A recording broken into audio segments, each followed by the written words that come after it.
होलीको रङले रङ्गिए देशका अधिकांश जिल्ला, कतै परम्परागत लोक सङ्गीत त कतै ओपन डिस्कोको रमझम। कान्तिपुर समाचारमा आज रङहरूको पर्व फागु पूर्णिमाको उल्लास, साथै आज हामीसँग हुनेछ स्थानीय चुनाव लक्षित तालमेलबारे कङ्ग्रेसभित्रको मतान्तरले सत्तारूढ गठबन्धनभित्र आशंका र नेताहरूको धाक धम्की सुरु भएको समाचार। अधिकांश ठूला आयोजनाको प्रगति निराशाजनक रहँदा आउने वर्षको बजेटका लागि सरकारको तयारी सुरु, युक्रेनमा नरोकिएको रुसी आक्रमणबारे सुरक्षा परिषदको बैठक अनि खेलकुदमा थाइल्यान्डसँगको मैत्रीपूर्ण फुटबलको तयारी बारेको समाचार पनि आज हाम्रो प्राथमिकतामा रहनेछन्। नमस्कार, अब मुख्य समाचार। पहाडी क्षेत्रमा रङहरूको पर्व होलीको उमङ्ग, फागु खेल्ने शैली भने हराउँदै होली तराईमा भोलि। सत्ता गठबन्धनभित्र चुनावी तालमेलको तरङ्ग, कांग्रेस प्रष्ट नहुँदा सत्ता साझेदार अरू दल सशङ्कित, दाहाल भन्छन् कांग्रेसले लखेटे विकल्प एमाले।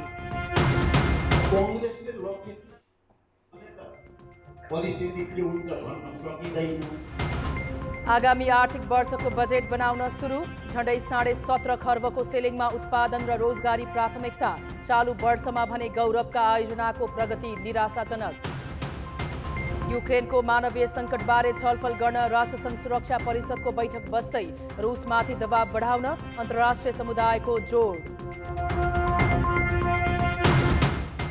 र महिला विश्वकप क्रिकेटमा दक्षिण अफ्रिकाको लगातार चौथो जित, न्युजिल्यान्ड 2 विकेटले पराजित, सेमिफाइनलमा पुग्ने सम्भावना बलियो।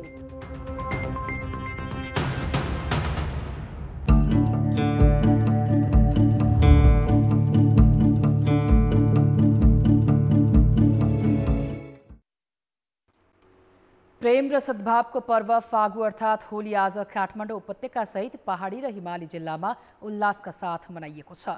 फागुन शुक्ल पूर्णिमाका दिन यो पर्व मनाउने चलन छ। कोरोना महामारीका कारण अघिल्ला 2 वर्ष उल्लासका साथ होली मनाउन नपाएकाहरू पनि यसपटक महामारी कम भए पनि निकै उत्साहित भएर सहभागी भए। तराईका जिल्लामा भने होली भोलि मनाइँदैछ। काठमाडौँका विभिन्न धार्मिक पर्यटकीय क्षेत्रहरूमा मानिसहरू उपस्थित भएर यसरी रमाइलोसँग उत्साहपूर्वक फागु पूर्णिमा मनाइरहेका छन्। पानी बढी खेलिन्छ, रङ कम खेलिन्छ, अहिले चाहिँ रङ बढी पानी कम भएछ। अहिले वर्षमा आउने एकचोटि आउने चाड, अब वर्षमा रमाइलो गरौँ भन्ने सोचले अब आफ्नो धर्म संस्कृति जोगाउँ भन्ने हिसाबले मनाइन्छ। यो चाहिँ अब कृष्णको पालादेखि नै मनाउँदै आएको, पहिलेदेखि मनाउँदै आएको, एक आपसमा रङ आदान प्रदान गरेर हामीले मनाइरहेको छौँ। And I'm here for Holi. Happy Holi! Rate rate! I love it so much. Look at my face. That's mean I love it a lot. पर्यटकीय शहर पोखरामा पनि धुमधामका साथ होली मनाइएको छ। विदेशी पर्यटकले पनि नेपालीसँगै रमाएर होली खेलेका छन्। यस्तै सिन्धुपाल्चोक, काभ्रेपलाञ्चोकमा पनि होलीको रौनक उत्तिकै थियो। पर्यटकीय गन्तव्य इलाममा पनि हर्षोल्लासका साथ होली मनाइएको छ। पहाडी जिल्ला पाँचथर ओखलढुङ्गादेखि हिमाली जिल्लाहरूमा पनि होलीको उत्साह उत्तिकै देखियो। होलीमा एकअर्कालाई अबिर लगाएर नाचगानसहित रमाइलो गर्ने चलन छ। तराईका जिल्लामा भने होली भोलि मनाइँदैछ, तर विराटनगर लगायतका केही ठाउँमा भने आज पनि होली मनाइएको छ। यसैबीच होलीमा गाइने जोगिरालाई संरक्षण र सम्वर्धन गर्न मिथिला नाट्यकला परिषदले आज जानकी मन्दिरमा जोगिरा महोत्सवको आयोजना गरेको छ। महोत्सवमा धनुषा, महोत्तरी र सर्लाहीका 9 वटा समूह सहभागी भए।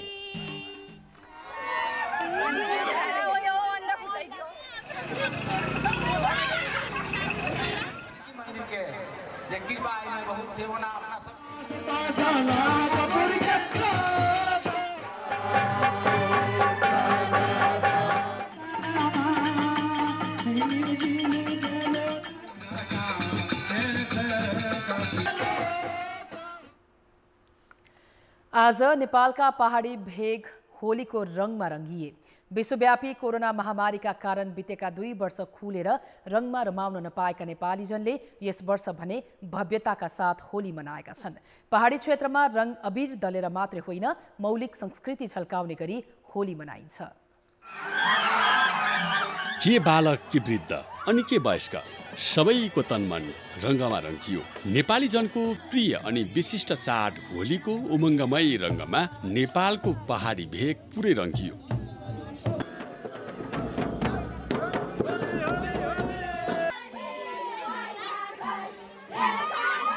हरेक वर्ष फागु पूर्णिमाका दिन पहाडमा र त्यसको भोलिपल्ट तराईमा मनाइने होली हाम्रो धर्म संस्कृति र रीति परम्पराको निरन्तरता हो, आपसी सहिष्णुताको प्रतीक हो अनि दुःखहरू बिर्साएर रमाउने एउटा गतिलो बहाना पनि हो। बितेका 2वटा होलीमा कोरोनाको कहरले खुलेर रम्न नपाए पनि यस वर्ष भने देशका पहाडी भेगमा होलीको रङ्गमा रमाउनेहरू निकै उत्साहित देखिए। आफ्नो संस्कृतिलाई जगेर्ना गर्नका लागि चाहिँ होली खेलिँदैछ। होली चाहिँ एकदमै रमाइलो भइरहेको छ। गत सालमा चाहिँ कोरोनाको महामारीको कारण खेल्न पाइएन होइन, त्यसको पनि 2 वर्षको रमाइलो चाहिँ एकैचोटि लिएको छ होइन, एकदमै रमाइलो भइरहेको छ। पिचकारीसँग रमाएका बालबालिका र रङ्गको उमङ्गमा सुर्लुममा डुबेका युवा अनि पुराना यादहरू सँगाल्दै अबिर र केसरीको टीका लगाएका वृद्ध पुस्ता सबैका लागि होलीको आफ्नै महत्त्व छ। सुरुमा कोही रङ्गमा रम्न नचाहे पनि सुस्तरी बन्दै गएको रङ्गीन माहौलबाट बच्न भने धेरैलाई हम्मे पर्यो।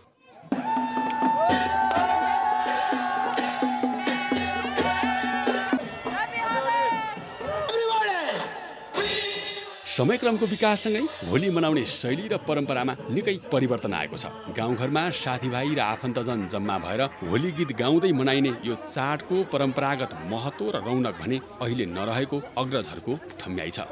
गाउँघरमा जान्थ्यौँ, खेल्थ्यौँ, नाच्थ्यौँ, होली गीत गाउँथ्यौँ पहिला। अब गीत गाउँदैन, रीति परम्परा हराउँदै गयो, पहिलाको जस्तो छैन। असत्यमाथि सत्यको विजय भएको भन्ने धार्मिक मान्यता र हाम्रो मौलिक परम्पराको प्रतीक हो फागु अर्थात् होली। जिउमा जागर र मनमा उमङ्ग भर्ने यस्ता चाडबाडहरूले सबैको जीवन सदैव रङ्गीन बनिरहोस्। होली पर्वको पुनः मङ्गलमय शुभकामना। कान्तिपुर समाचारका लागि जिल्ला सहकर्मीहरूको सहयोगमा महेश केसी, रुकुम पश्चिम। अब जनताको आवाज हामीले 7 प्रदेशमा सोधेका छौँ। यसपालिको होली कसरी मनाइरहनु भएको छ?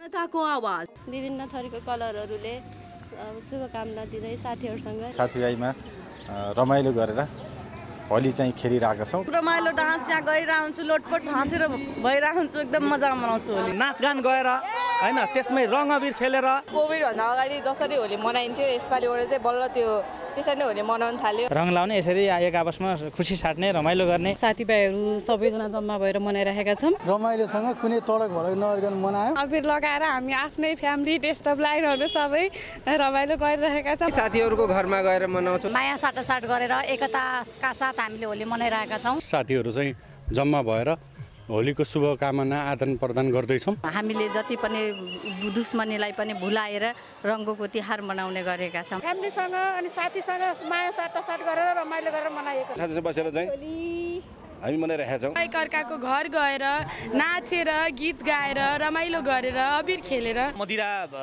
रहित होली खेल्ने हामी जमर्कोमा छौँ। पहिला सोच्ने भने चाहिँ अलिकति कम चाहिँ भएको, तर एकदमै रमाइलो भइरहेछ। 3 वर्षपछिको होली सबै साथीहरूसित रमाउँदै हिँड्दै कलर लगाउँदै।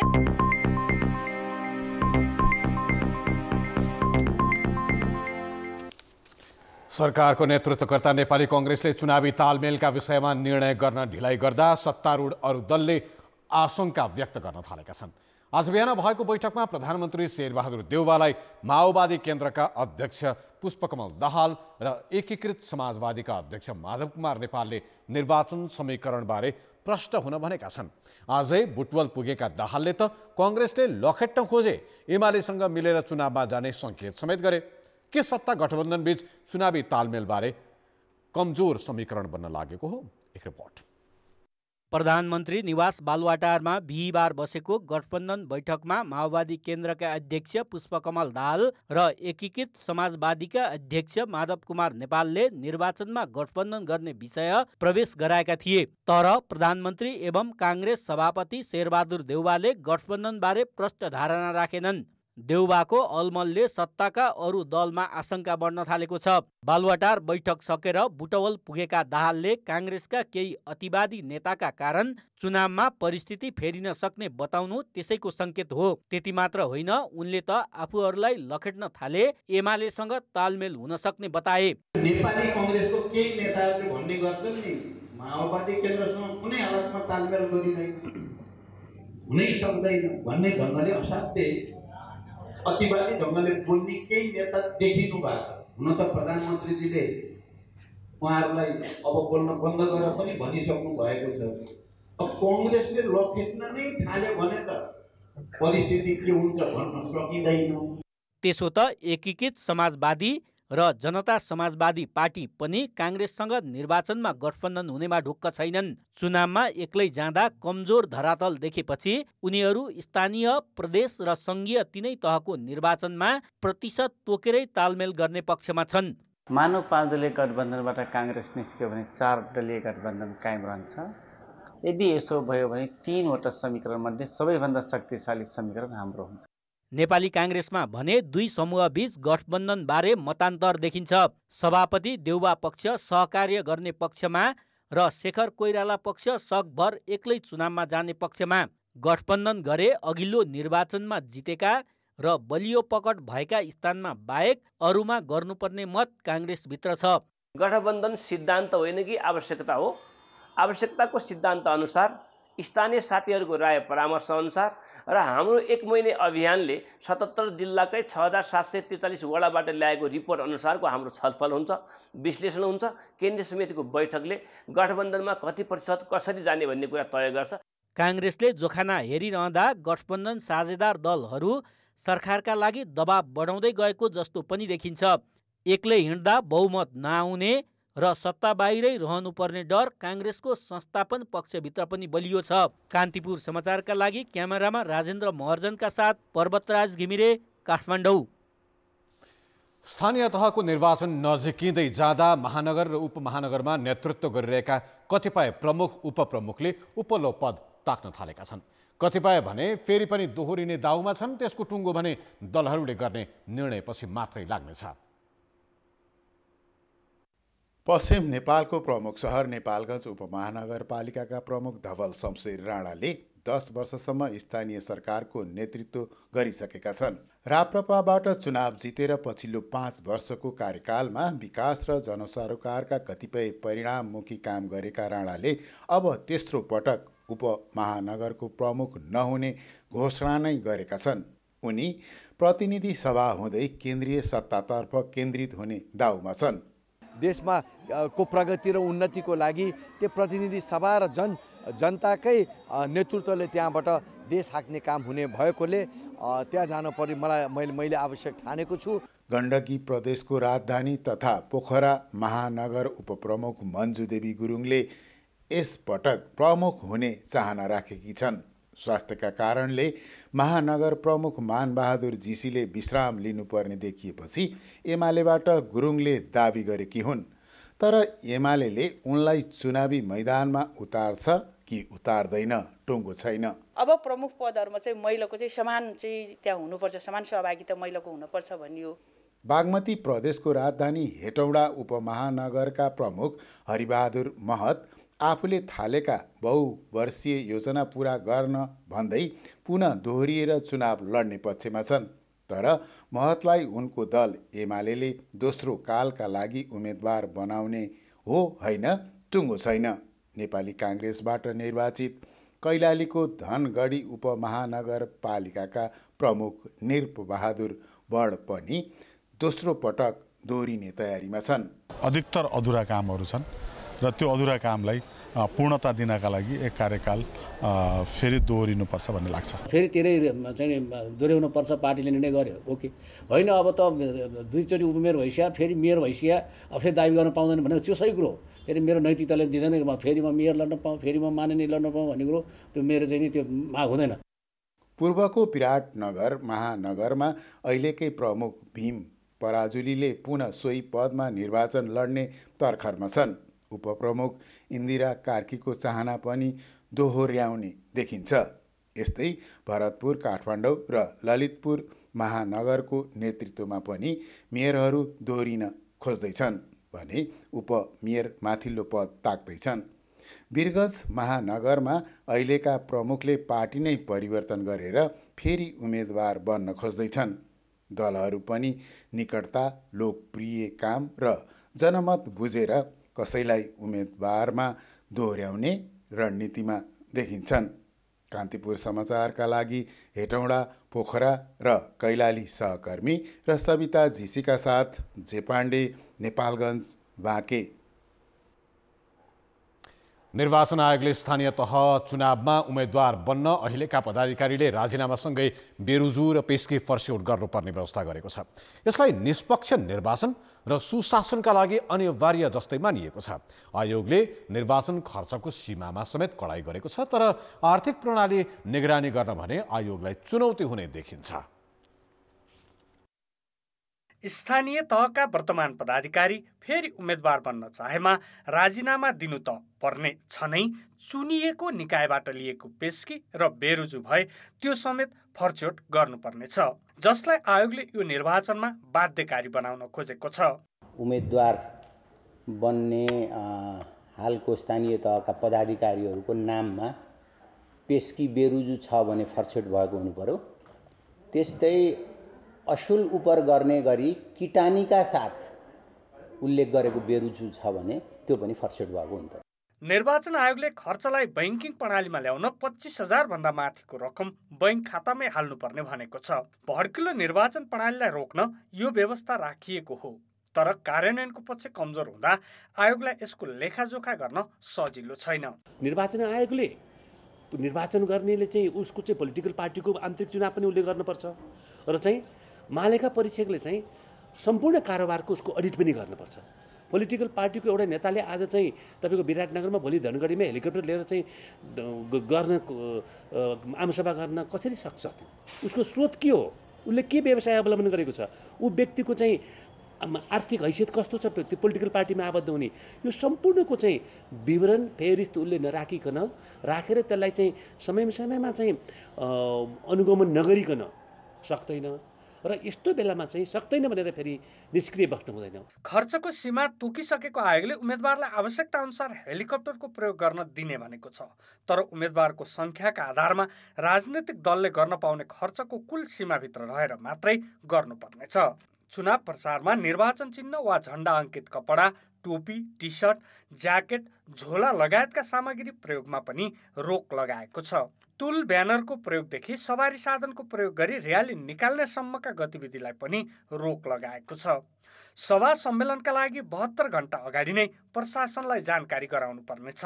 हुन त सबैजसो र सधैँका निर्वाचन आचार संहिताले यस्ता कुरा उल्लेख गरेको देखिन्छ, तर कार्यान्वयनमा हुँदै आएको कमजोरी यसपटक दोहोरिन्छ कि कडाइका साथ निगरानी हुन्छ, त्यो आयोगकै कार्यशैलीमा भर पर्नेछ। कान्तिपुर समाचारका लागि क्यामेरामा रूपक कोइरालाका साथ दीपक आचार्य, काठमाडौँ।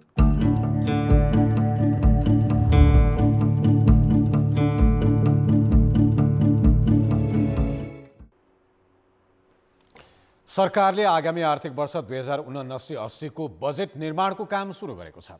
योजना आयोगले बजेटको मार्गदर्शन तथा ढाँचा बनाएर सबै मन्त्रालयमा पठाइसकेको छ भने अर्थ मन्त्रालयले बजेट बनाउने छलफल सुरु गरेको हो। अर्थ मन्त्रालयले राजस्व व्यवस्थापन महाशाखाका प्रमुख भूपाल बराल नेतृत्वको 5 सदस्यीय बजेट मस्यौदा लेखन समिति गठन गरिसकेको छ। समितिले विनियोजन विधेयकको सिद्धान्त र प्राथमिकताको मस्यौदा र बजेट वक्तव्यको मस्यौदा तयार गर्नेछ। बजेटको उद्देश्य, प्राथमिकता, सिद्धान्त र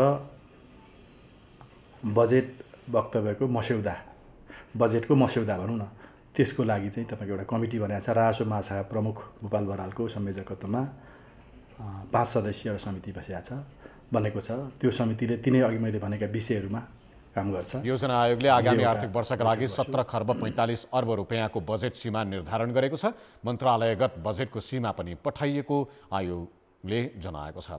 आगामी आर्थिक वर्षको बजेटमा कोरोना महामारीका कारण शिथिल भएको अर्थतन्त्रको पुनरुत्थानलाई प्राथमिकता दिँदै उत्पादन र रोजगारी सृजना गर्ने मुख्य लक्ष्य राखिएको छ।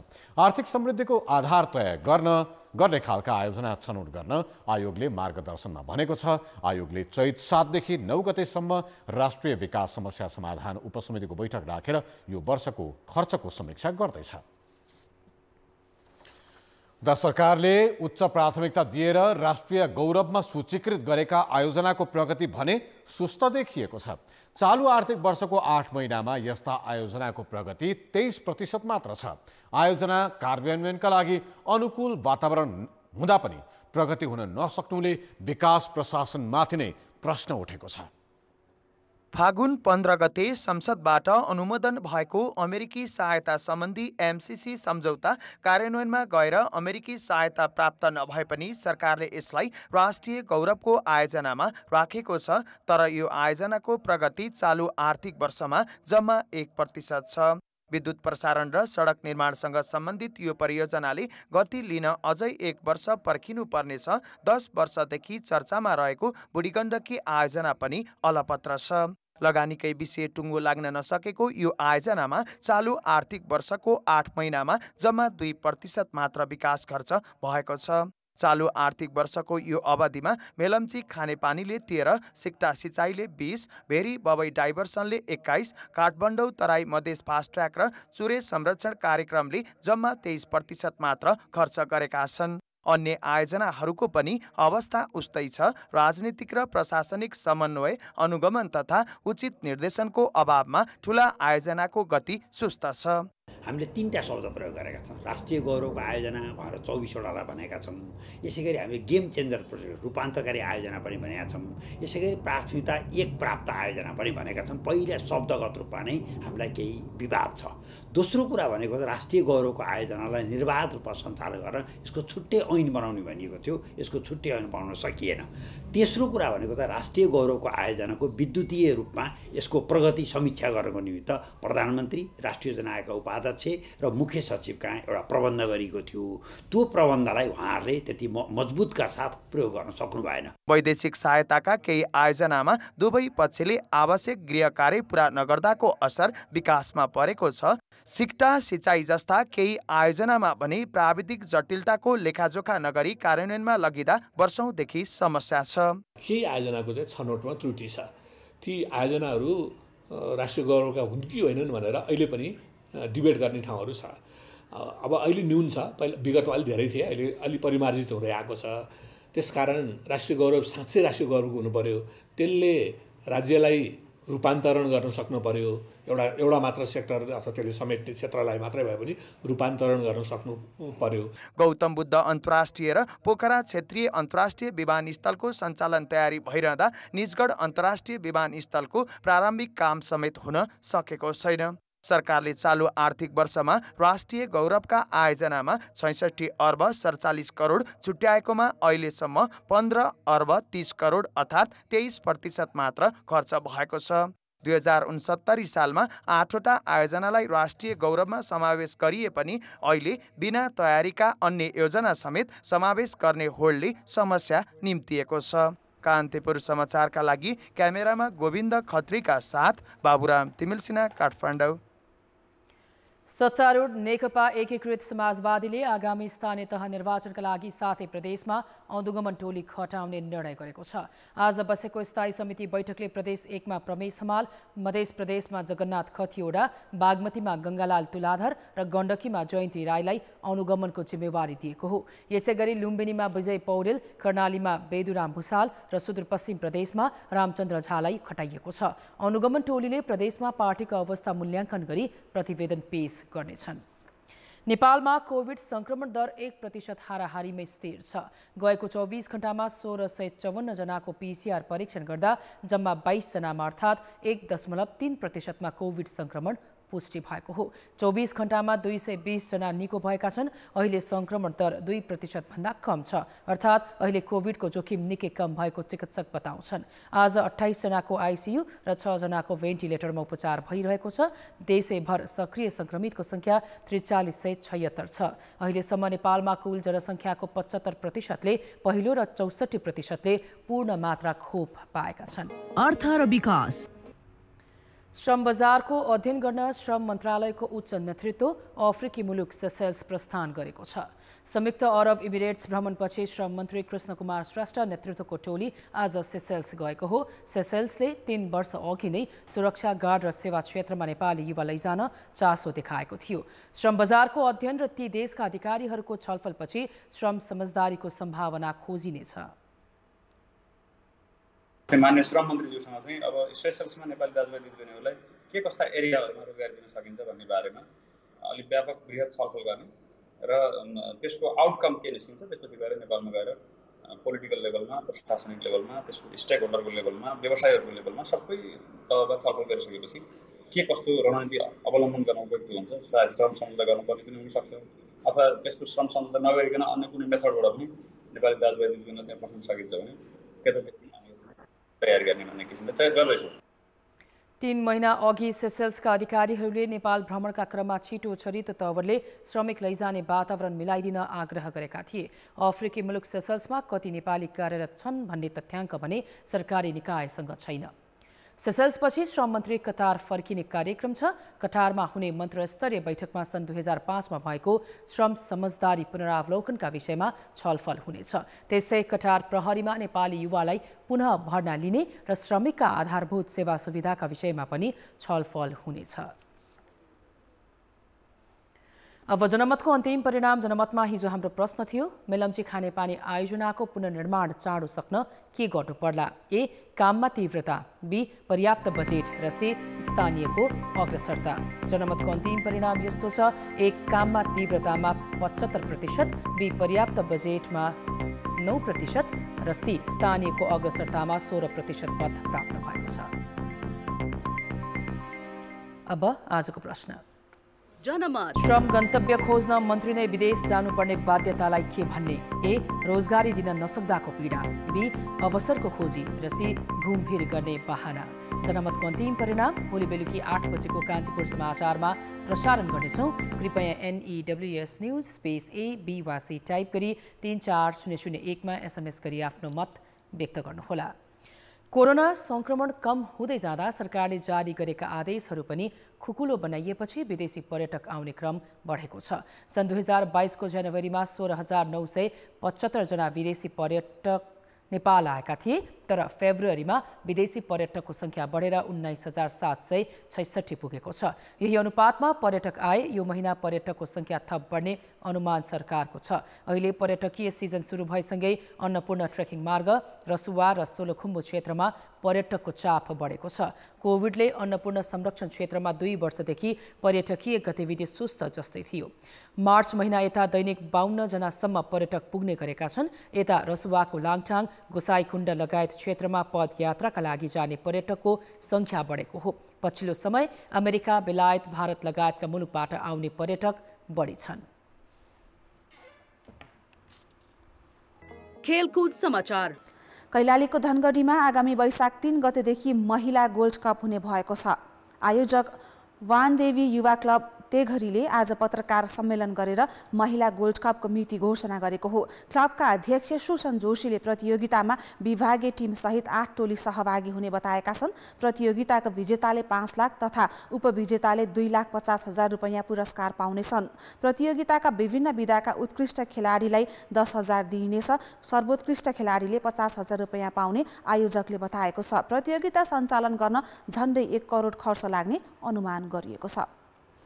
नेपाली राष्ट्रिय टिमका प्रशिक्षक अब्दुल्लाह अल्मुताइरीले थाइल्यान्डसँगको मैत्रीपूर्ण फुटबल टिमको स्तर मापनका लागि प्रभावकारी हुने बताएका छन्। एसिया कप प्रारम्भिक चरण छनौटको तयारीका लागि नेपालले यही मार्च 24 मा थाइल्यान्ड र 27 मा स्थानीय क्लब चोनबुरीसँग खेल्दैछ। फिफा वरियतामा 112औं स्थानमा रहेको थाइल्यान्ड र स्थानीय क्लब चोनबुरीसँगको खेल फाइदाजनक हुने अल्मुताइरीको भनाइ छ। नेपाल अहिले फिफा वरियताको 167औं स्थानमा छ। त्यसैले स्तर मापनका लागि तथा एसियन कप छनौटको तेस्रो चरण खेल्नु अघि महत्त्वपूर्ण तयारीको रूपमा मैत्रीपूर्ण खेललाई लिएको अल्मुताइरीले बताए। To check our level and this is the last chance before Asia Cup qualifiers. So I think we need to focus on this friendly. Nepali team अहिले सातबाटो स्थित एन्फा कम्प्लेक्सको खेल मैदानमा बन्द प्रशिक्षणमा छ। टिममा केही नियमित खेलाडी छैनन्। एएफसी कपको तयारीमा रहेको शहीद स्मारक ए डिभिजन लिग च्याम्पियन मछिन्द्रमा आबद्ध बाहेकका खेलाडीले राष्ट्रिय टिममा स्थान बनाएका छन्। खेलाडी पनि प्राप्त अवसरको सदुपयोग गर्ने योजनामा छन्। थाइल्यान्ड भनेको अलिकति स्ट्रङ टिमै हो, हाम्रो लागि एकदम राम्रो हुन्छ एसियन कपको लागि। पहिला हामी अन्डर 23 खेलेको थियौँ क्लबसँग। त्यो क्लब टिम पनि एकदम टपै थियो। हामी 2-0 लाई समथिङ कति ल्यायो। एसियन कप छनौटका खेल जुन 8 देखि 14 सम्म हुनेछन्। समूह ए मा रहेको नेपालले जुन 8 मा जोर्डनसँग खेल्नेछ। नेपाल, जोर्डन, कुवेत र इन्डोनेसिया एकै समूहमा छन्। समूहका शीर्ष टिम तथा दोस्रो हुने उत्कृष्ट 5 टिमले चीनमा 2023 मा हुने एसिया कपमा सहभागिता जनाउने अवसर पाउनेछ। अब मौसम सम्बन्धी जानकारी।